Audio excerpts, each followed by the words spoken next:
अस्सलाम वालेकुम friends and welcome to Ababeel YouTube channel.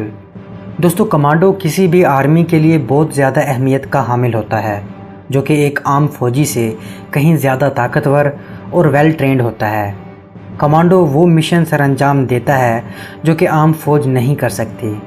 Pakistan में कमांडो फोर्स का नाम SSG है, यानी स्पेशल सर्विस ग्रुप। कमांडो की ट्रेनिंग दुनिया की सबसे मुश्किल और ख़तरनाक ट्रेनिंग समझी जाती है, जिसके लिए हड्डियों की मजबूती के साथ असाब और अरादों की मजबूती भी ज़रूरी है।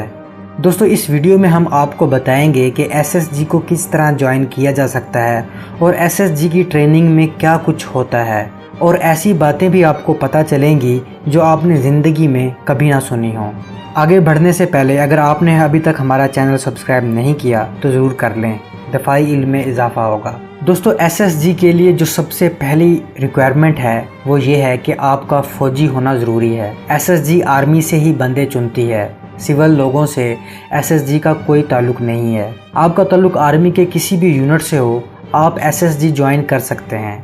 रूल्स के मुताबिक आपकी आर्मी सर्विस 5 साल हो तो आप अप्लाई कर सकते हैं, लेकिन आजकल 2 से 3 साल की सर्विस वाला भी अप्लाई कर सकता है। ये भी ज़हन नशीन कर लें कि आप खुद अपनी मर्ज़ी से जब चाहें अप्लाई नहीं कर सकते।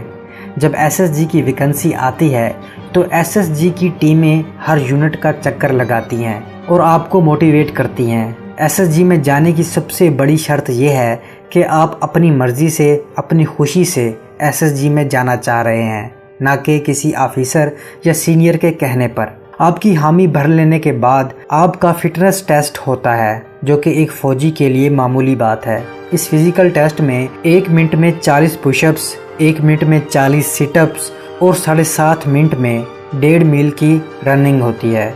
इसको पास कर लेने के बाद मेडिकल टेस्ट और सिक्योरिटी क्लियरेंस देखी जाती है।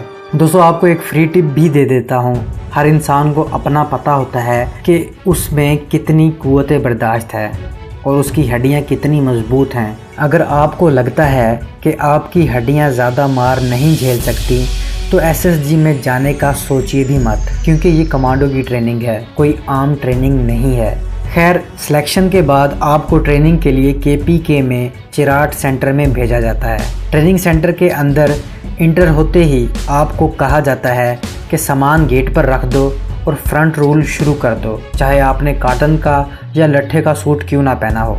दोस्तों, जैसे ही दिन गुजरते जाएंगे ट्रेनिंग मुश्किल से मुश्किल होती जाएगी, और आगे की कहानी जो मैं बताने वाला हूँ वो ना किसी किताब में लिखी हुई है, ना किसी आर्टिकल में। दोस्तों, आपको मजबूत बनाने के लिए आपको बोरी में बंद करके जो छितरोल की जाती है वो नाकाबिले बयान है, और तब तक ये छितरोल की जाती है जब तक आपकी बस ना हो जाए, जब तक आप निढाल ना हो जाएं। आप जितना ज़्यादा रोएंगे और चीखेंगे, छितरोल उतनी ही तेज़ होती जाएगी। अगर आप चाहते हैं कि मार कम खाएं तो आप चुप करके मार खाएं और थोड़ी देर तक बेहोश होने का नाटक कर लें, तो आपको छोड़ दिया जाएगा।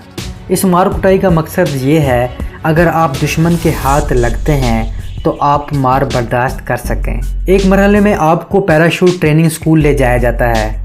ये 1 महीने की ट्रेनिंग होती है, जहां आपको जहाज़ या हेलीकॉप्टर से काफ़ी ऊंचाई से जंप लगवाई जाती है। बुनियादी चीज़ें सिखाने के बाद आपकी पहली जंप बहुत ही डेयरिंग होती है और आपको लगता है कि मैं मर जाऊंगा, लेकिन यकीन माने ट्रेनिंग में आज तक कोई नहीं मरा। आपकी पहली जंप के लिए आर्मी कुछ इस तरह तुमहीद बांधती है, आपको 2 दिन तो जहाज़ से या हेलीकॉप्टर से घुमा फिरा कर वापस ले आते हैं, मगर तीसरे दिन आपको पैराशूट समेत धक्का दे दिया जाता है। रिक्रूट के ज़हन में यही होता है कि पैराशूट नहीं खुलेगा, लेकिन पैराशूट खुलता है और एक्स्ट्रा पैराशूट भी साथ ही होता है। पहली जंप के बाद दूसरी, फिर तीसरी, और फिर आपको मज़ा आने लग जाता है। ट्रेनिंग का एक और हिस्सा जो सब्र आजमा होता है वो एक शहर से दूसरे शहर तक पैदल सफ़र करना होता है। ये सफ़र पेशावर से चिराट तक होता है, जो कि तकरीबन 70 किलोमीटर तक बनता है। ये सफ़र आपने 30 किलोग्राम मिलिट्री गियर के साथ तय करना होता है। इसके अलावा 36 मील का सफ़र 12 घंटे में अलहदा है। आर्मी रूल की खिलाफ वर्जी करने पर आपकी दौड़ बढ़ा दी जाती है और सज़ाएं भी दी जाती हैं। आपको special weapon training, karate, judo वगैरह भी सिखाए जाते हैं। रिक्रूट को सर्वाइवल स्किल ट्रेनिंग भी दी जाती है, जिसमें आपको सांप खाना और कच्चा गोश्त खाना और दांतों से मुर्गी, खरगोश वगैरह को ज़िबा करके खाना सिखाया जाता है। एसएसजी ट्रेनिंग में एक बड़ा दिलचस्प और ख़तरनाक मरहला भी आता है, जब आपको एक ख़तरनाक कुत्ते के मुंह से हड्डी छीननी पड़ती है। ये भी बहुत मुश्किल मरहला होता है। इस टेस्ट का मकसद आपको बताया जाता है कि आप हर नामुमकिन काम को मुमकिन कर सकते हैं। फिर एक मैप नेविगेशन का मरहला आता है, जिसमें बुनियादी चीज़ें सिखाने के बाद आपको वीरान जंगल में तन्हा छोड़ दिया जाता है, जहाँ से आपने मतलूबा जगह पर टाइम पर पहुँचना होता है। मैप नेविगेशन में आपको नॉर्थ साइड का मालूम होना ज़रूरी है। अगर आपको नॉर्थ का पता चल जाए तो आपको अपनी चारों सिमतों का पता चल जाएगा, पर जंगल में आपको नॉर्थ का कैसे पता चलेगा?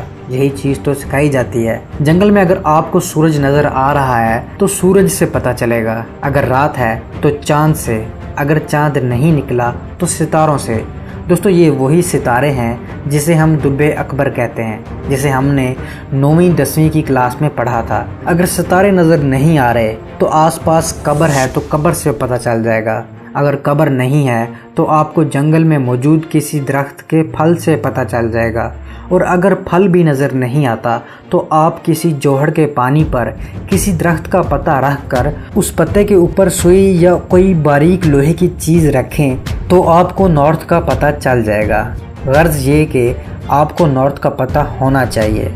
इस नॉर्थ वाली कहानी पर अलग से वीडियो बन सकती है अगर आप लोग चाहें तो इस मरहले के अलावा एक और ख़तरनाक ट्रेनिंग मरहला आता है, जिससे मुझे तो कम से कम बहुत ज़्यादा डर लगता है। सोचकर ही रोंगटे खड़े हो जाते हैं। और इस डर का एहसास उसी को हो सकता है जिसने कभी डैम को अपनी आंखों से बराह रास्त देखा हो। दोस्तों, ये मरहला तैराकी का है। फुल आर्मी यूनिफॉर्म में G3 राइफल समेत आपको डैम के खड़े पानी में फेंक दिया जाता है। दोस्तों, ये डैम तरबेला डैम है। याद रहे कि खड़े पानी में तैरना मुश्किल होता है और ऊपर से इतने सारे वजन के साथ आपको पानी में काफ़ी घंटे गुजारने पड़ते हैं। और एक वक्त ऐसा भी आता है जब आपके हाथ बांधकर आपको पानी में फेंक दिया जाता है। याद रहे कि एसएसजी की ट्रेनिंग 6 महीने की होती है और अगर आप दिल हार बैठे हैं, आपने गिव अप कर दिया है, तो आपसे ज़बरदस्ती नहीं की जाती, बल्कि आपको रोटियां बनाने पर लगा दिया जाता है और 6 महीने बाद यूनिट में वापस भेज दिया जाता है।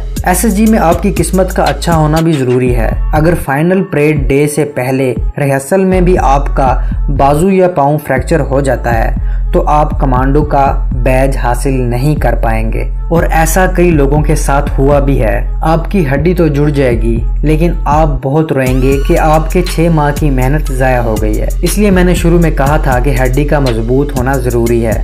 दोस्तों, यही लेवल है कमांडो बनने के लिए। जब आप कमांडो बन जाते हैं तो आप अपने आप को जिन समझने लग जाते हैं। इतनी ताकत और फुर्ती आ जाती है कि आपके लब पर अदीम हाशमी का ये शेर जारी होता है, न फहामत ना सिखा जबरे नारवां से मुझे, मैं सरबकफ हूँ लड़ा दे किसी बला से मुझे। दोस्तों, कमांडो बनने के बाद आपकी लाइफ यकसर चेंज हो जाती है। आपकी यूनिट तब्दील, ड्यूटी तब्दील, आपकी तनख्वाह बढ़ा दी जाती है। आर्मी के थ्रू बाहर के मुल्क जाने के चांसेस बढ़ जाते हैं। आपको स्पेशल ड्यूटी, स्पेशल खाना दिया जाता है। आपको स्पेशल ऑपरेशन के लिए भी बुलाया जाता है। और अगर आप ISI में चले जाएं तो स्पेशल मिशन पर भी भेज दिया जाता है। दोस्तों, SSG की ट्रेनिंग इससे कई गुना ज़्यादा खतरनाक है जितनी मैंने बताई है, लेकिन इसको करने के बाद आपके पाँव आसमान पर रहते हैं। आप बलां बन जाते हो और अकेले कई बंदों से लड़ सकते हो। दोस्तों, अगर आप जानना चाहते हैं कि ISI को कैसे ज्वाइन किया जाता है तो डिस्क्रिप्शन में मौजूद लिंक पर ज़रूर जाइएगा। और अगर आप मज़ीद SSG के मिशंस और यूनिट्स वगैरह के बारे में जानना चाहते हैं तो कमेंट में ज़रूर बताइएगा। नेक्स्ट वीडियो तक के लिए इजाज़त। अल्लाह हाफ़िज़।